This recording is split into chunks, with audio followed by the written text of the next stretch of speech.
Hello all, welcome to tasty Telugu kitchen.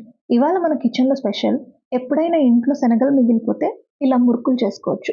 చాలా క్రిస్పీగా, అస్సలు నూనె లాగవు, చాలా బాగుంటాయి.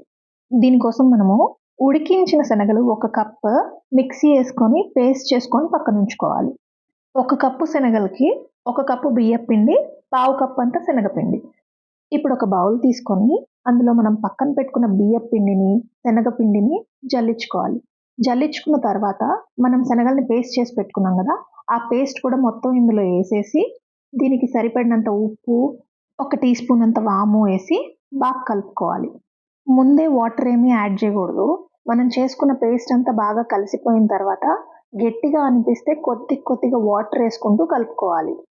పిండి మొత్తం కలిసిన తర్వాత ఒకసారి చెక్ చేసుకోండి. పొడి పొడిగా ఉన్నా, గట్టిగా ఉన్నా ఇంకొంచెం వాటర్ యాడ్ చేసుకొని ఇక్కడ నేను చూపిస్తున్నట్టు సాఫ్ట్గా వచ్చేంత వరకు కలుపుకొని పక్కన ఉంచుకోవాలి.